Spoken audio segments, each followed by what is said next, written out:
सबसे पहले मैं सद्गुरुदेव के पावन चरण कमलों की वंदना करता हूँ।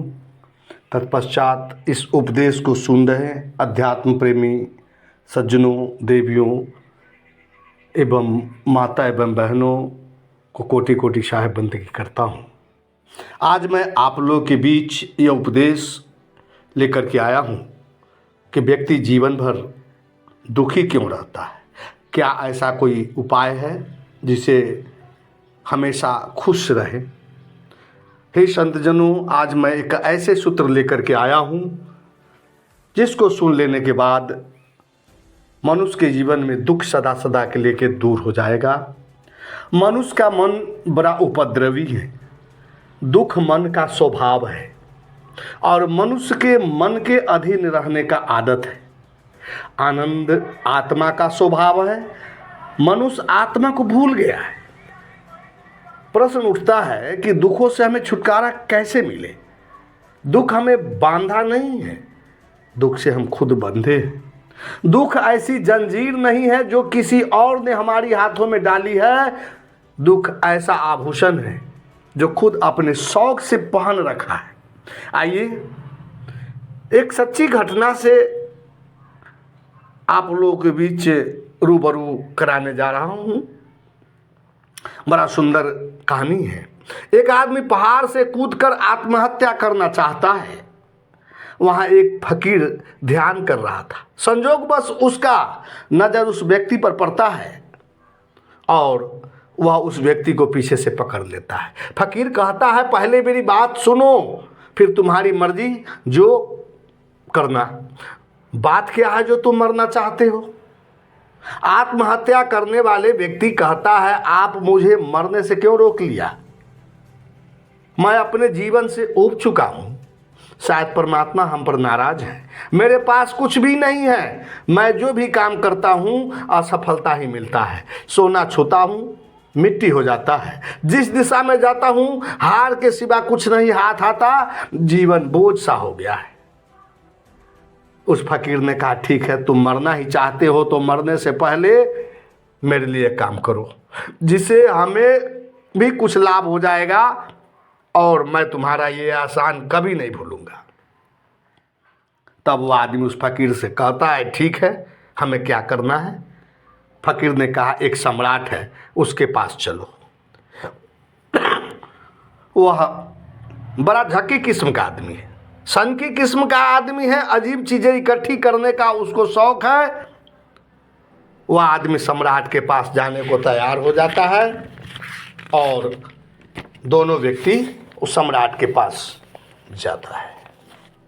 फकीर महल के भीतर चला जाता है और व्यक्ति तब तक बाहर बैठा रहता है जब सम्राट और फकीर के बीच जो बातचीत होती है उसे सुनकर हर कोई व्यक्ति चौंक जाएगा। हे संतजनों, वह फकीर और सम्राट घर से बाहर निकलता है और उस आत्महत्या करने वाले आदमी से कहता है कि तुम नदी में कूदकर जान तो दे ही रहा था, तुम अपना एक आंख और एक किडनी हमें दे दो, मैं उसके बदले तुम्हें 5 लाख रुपया दूंगा।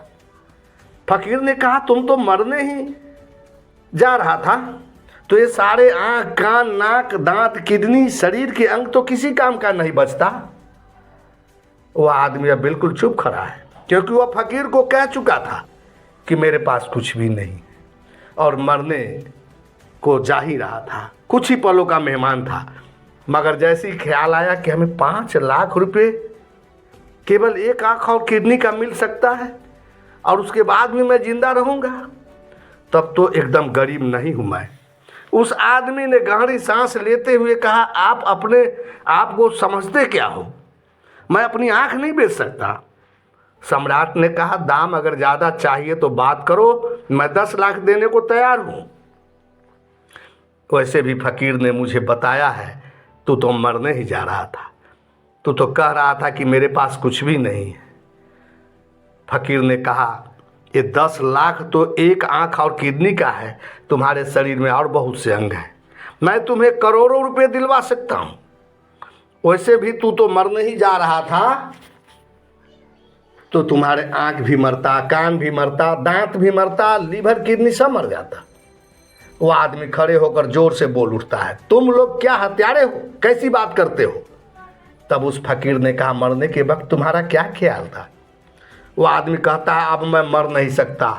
अब पहली दफ़ा हमें मालूम हुआ कि मेरे पास केवल आँख की कीमत 10 लाख है और उसे मैं करोड़ों में नहीं बेच सकता, लेकिन मैं इन आँखों के लिए परमात्मा को कभी धन्यवाद नहीं दिया और जीवन भर रोता रहा कि मेरे पास यह नहीं है, वह नहीं है। तब वह फकीर ने कहा, इसलिए मैं तुम्हें यहाँ लाया था, अब तेरी मर्जी, तो जो तुझे करना हो कर सकते हो। हे संतजनों, उस दिन से उस व्यक्ति की जिंदगी बदल गई। उस दिन से वह दुखी आदमी सुखी रहने लगा। तुम जो हो उसे देखना शुरू कर दो, तुम्हारे पास बहुत है। यह जिंदगी बहुमूल्य है।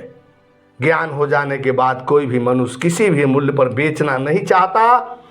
तुम जब अपने बारे में सोचोगे कितना है तुम्हारे पास, तो तुम चकित हो जाओगे। अगर तू अंधे होते तो रोते कि हे प्रभु, तूने रोशनी क्यों नहीं दी। गूंगे से पूछो तो वह बोल नहीं सकता, बोलने के लिए रोता है, बेचैन होता है।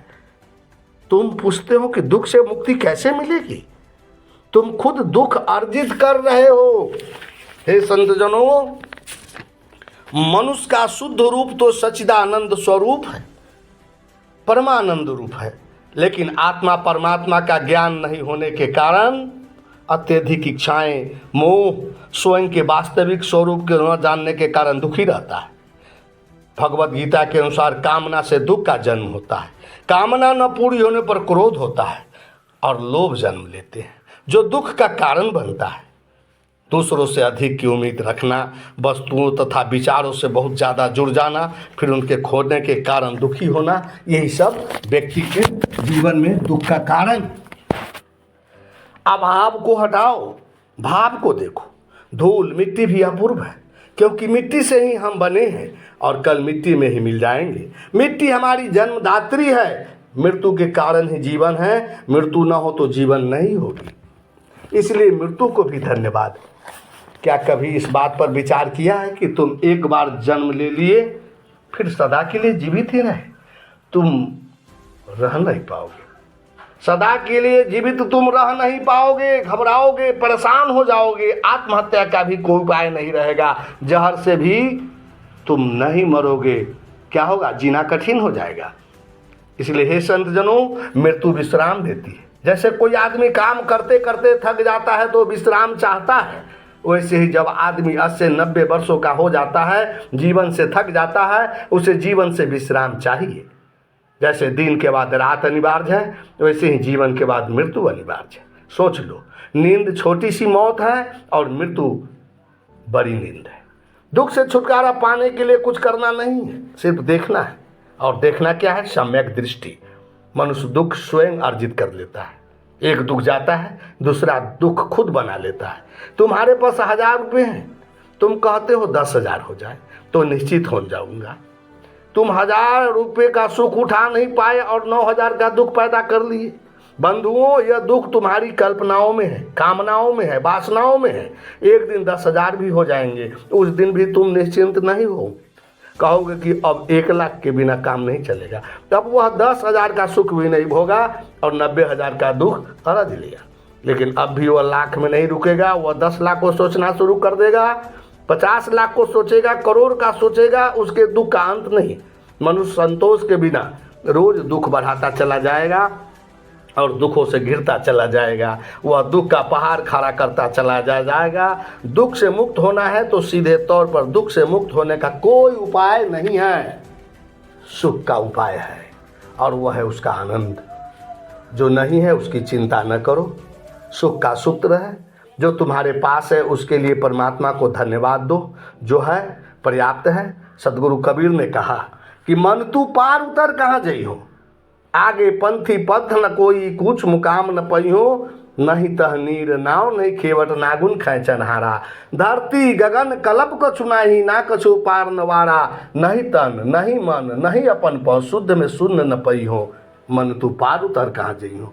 बालीबान होए पैठो घट में, वाही ठौरे होई हो, बार ही बार विचार देख मन, अंत कहूँ मत जई हो। कहे कबीर सब खरी कल्पना, ज्यों के त्यों ठहरई हो, मन तू पार उतर कहाँ जइयो। ए मन, ए मेरे मन, तू पार उतर करके कहाँ जाना चाहता है? तेरे सामने न तो कोई राही है और न कोई राह है, न कुछ है न मुकाम है, वहाँ न तो पानी है और न नाव है, न नाव को खेने वाला है और नाव को बांधने के लिए रस्सी भी नहीं है, और कोई किनारे खींचने वाला भी नहीं है। पृथ्वी आकाश काल कुछ भी नहीं है, आर पार कुछ भी नहीं है, न तन है न मन है, न कोई ऐसी जगह है जहाँ मन की प्यास बुझ सके। शून्य के निर्जन विस्तार में कुछ भी तो नहीं है। हिम्मत से काम ले और अपने घट भीतर प्रवेश कर, वही ठौर ठिकाना मिलेगा। ए मन, अच्छी तरह सोच ले, कहीं और मत जाना। सदगुरु कबीर कहते हैं कि कल्पना को छोड़ छाड़ कर अपने अस्तित्व में लीन हो जा, वहीं सुख शांति और परमानंद की प्राप्ति मिलेगी। कबीरा, इस संसार में सुख बनता न कोय, सुख बनता केवल संत जन, जिसे राम नाम धन होए। संक्षेप में जान लीजिए, जब तक मनुष्य बाहरी सुखों की तलाश में रहेगा तब तक दुख बना रहेगा। अपनी अंदर की शांति को खोजने और इच्छाओं पर नियंत्रण पाने से ही इन दुखों से निवारण संभव है।